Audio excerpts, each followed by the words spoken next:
नमस्कार दोस्तों। पश्चिम बंगाल चुनाव 2026 अब एक सिंपल इलेक्शन नहीं रहा दोस्तों, ये बन चुका है प्रिडिक्शन वर्सेस रियलिटी की जंग। एक तरफ जहां एग्जिट पोल बीजेपी को क्लियर मैंडेट देते नजर आ रहे हैं और वहीं दूसरी तरफ ममता बनर्जी का हिस्ट्री कहता है कि वो सबको गलत साबित करती हैं। तो आज हम समझेंगे कौन जीत रहा है ये इलेक्शन, क्या इश्यूज हैं और क्या इस बार इतिहास बदलेगा, दोनों पार्टियों के क्या दावा है और जनता का क्या मूड है। दोस्तों, मेजोरिटी एग्जिट पोल बीजेपी को क्लियर मैंडेट देते हुए नजर आ रहे हैं। बात करते हैं कुछ बड़े प्रेडिक्शन की, जिसमें चाणक्य है जिन्होंने अपना एग्जिट पोल निकाला था, जिसमें बीजेपी को 192 प्लस सीटें दी गई थी और साथ ही साथ टीएमसी को 100 प्लस सीटें मिल रही हैं। वहीं बी मार्क एग्जिट पोल का दावा है कि बीजेपी को 150 से 175 सीटें मिलेंगी और वहीं टीएमसी को 118 से 138 सीटें मिलने का दावा है। मैट्रिक्स का दावा है कि बीजेपी को 146 से 161 सीटें मिल सकती हैं, वहीं टीएमसी को 125 से 140। पोल डेयरी की, जिसमें बीजेपी को 142 से 171 सीटें दिखाया जा रहा है। दोस्तों, वोट शेयर परसेंटेज की बात करें तो इस बार बीजेपी को 48%, वहीं टीएमसी को 38% वोट मिल रहा है। लेकिन दोस्तों, पीपल्स प्लस एन जनमत पोल का दावा है कि टीएमसी को लगभग 177 से 200 प्लस सीटें मिल सकती हैं। और इसी बीच एग्जिट पोल इंडिया कोई प्रेडिक्शन नहीं शो कर रहा, ये एक तरीके से साइलेंट मोड में है। दोस्तों, अगर फाइनल कंक्लूजन की बात करें तो बीजेपी को क्लियर मैंडेट मिलता हुआ दिख रहा है, लेकिन ग्राउंड रियलिटी बिल्कुल अनसर्टेन है दोस्तों, क्योंकि ममता बनर्जी का ट्रैक रिकॉर्ड कहता है कि वो प्रेडिक्शन को हमेशा फेल करती हैं, चाहे वो पिछले चुनाव की बात हो। अगर हम बात करें 2016 इलेक्शन की, तो 2016 इलेक्शन में भी एग्जिट पोल ने टाइट फाइट दिखाया था, लेकिन रिजल्ट टीएमसी के पक्ष में आया था और टीएमसी ने 211 सीटें जीती थी। अब बात करते हैं 2021 इलेक्शन की। इस इलेक्शन में भी कई पोल्स ने बीजेपी को क्लियर मैंडेट दिया था, लेकिन रिजल्ट वही हुआ, टीएमसी के पक्ष में रिजल्ट गया और टीएमसी ने इसमें 215 सीटें जीती और बीजेपी को करारी शिकस्त दी।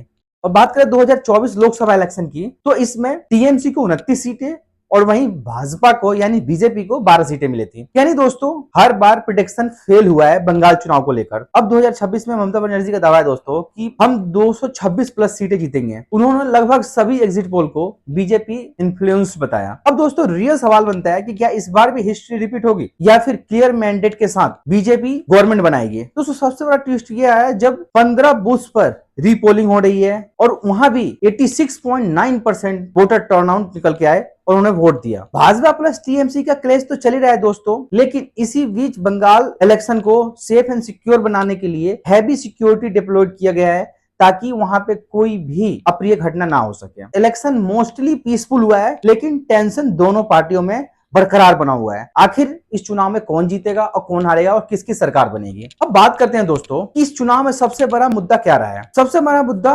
बेरोजगारी, जिससे यूथ परेशान है। युद्ध को रोजगार चाहिए और टीएमसी रोजगार देने में विफल रही है। वहीं बात करें भ्रष्टाचार, टीएमसी पर करप्शन के भी आरोप चार्जेस लगे। बात करें बंगाल अस्मिता की, तो यहाँ कल्चर विशेष इमोशंस का भी खेल रहा और बीजेपी हमेशा आरोप लगाते रही है ममता बनर्जी पे कि वो मुसलमानों का पक्ष लेती हैं और हिंदुओं को वहां दबाती हैं, हिंदुओं को सही से जीने नहीं देती, और वहीं बांग्लादेशियों का टीएमसी सपोर्ट करती है। ये हमेशा से आरोप रहा है बीजेपी का, और इसी कारणवश economy, corruption, identity core issue बन गए हैं इसमें। क्या सरकार ने सारे काम किए? दोस्तों, हर सरकार वेलफेयर स्कीम चलाती है, रूरल सपोर्ट देती हैं, लेकिन अगर आपके ऊपर कोई नेगेटिव इंपैक्ट पड़ रहा है, चाहे वो करप्शन के चार्जेस हो, चाहे वो एंटी इनकम्बेंसी हो, ये सभी चीजें आपके ऊपर एक नेगेटिव इंपैक्ट डालती हैं। जब चुनाव होता है तो जनता के पास मौके होते हैं कि वो किसको मैंडेट देती है, किसको वोट देती है। दोस्तों, बड़े बड़े दावे क्या रियलिस्टिक है? टीएमसी जहां वेलफेयर एक्सपेंशन की बात कर रही है, वहीं BJP development plus law and order की बात कर रही है। प्रॉमिस बड़े किए जा रहे हैं, लेकिन दोस्तों, चुनाव के बाद इम्प्लीमेंटेशन ये बहुत बड़ा मुद्दा हो जाता है, क्योंकि पार्टियां जीत तो जाती हैं, लेकिन 5 साल के लिए जनता को भूल जाती है कि हमने क्या वादे किए थे। लेकिन चुनाव आ गया है, वोट डल चुके हैं, नतीजे 4 तारीख को आ जाएंगे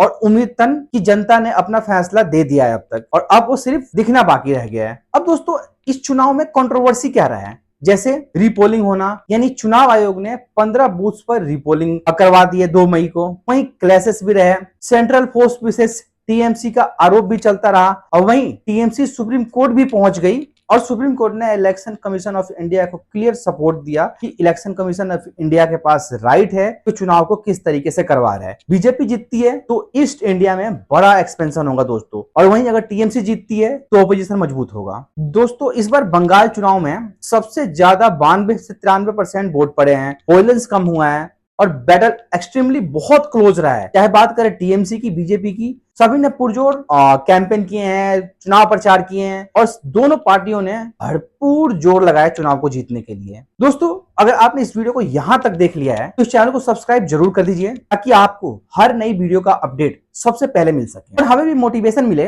और भी अच्छा कंटेंट बनाने के लिए। दोस्तों, सब्सक्राइब करने में ओनली फ्रैक्शन ऑफ सेकंड लगता है, लेकिन हमारे लिए बहुत ही महत्वपूर्ण होता है। नीचे दिए गए सब्सक्राइब बटन को दबाकर प्लीज चैनल को सब्सक्राइब कर लीजिए ताकि हमें ये मालूम चल सके कि आप लोगों को हमारा कंटेंट अच्छा लगे। तो दोस्तों, अब आगे बढ़ते हैं। पश्चिम बंगाल चुनाव 2026 अब बन चुका है डाटा विशेष रियलिटी की लड़ाई, पोल्स विशेष ममता की लड़ाई और साथ ही साथ एक तरफ नंबर्स बीजेपी के साथ हैं तो दूसरी तरफ हिस्ट्री ममता बनर्जी के साथ है। 4 मई को सबको ये चीजें साफ हो जाएंगी कि आखिर हिस्ट्री दोहराई जाती है या नया सवेरा होता है। क्या इस बार एग्जिट पोल सही साबित होंगे या फिर ममता बनर्जी का एक बार फिर से इतिहास लिखा जाएगा? क्योंकि इस बार दोस्तों ये सिर्फ चुनाव नहीं बल्कि प्रेडिक्शन की क्रेडिबिलिटी का भी इम्तिहान है। तो दोस्तों, आप लोगों को क्या लगता है, ममता बनर्जी जीतने वाली है या फिर बीजेपी क्लियर मैंडेट के साथ बंगाल में सरकार बनाने वाली है? अपनी राय कमेंट में जरूर बताएं और ये वीडियो अगर आप लोगों को अच्छी लगी हो तो वीडियो को लाइक करें, दोस्तों में शेयर करें और चैनल को सब्सक्राइब जरूर करें। दोस्तों, जब तक के लिए नमस्कार, धन्यवाद।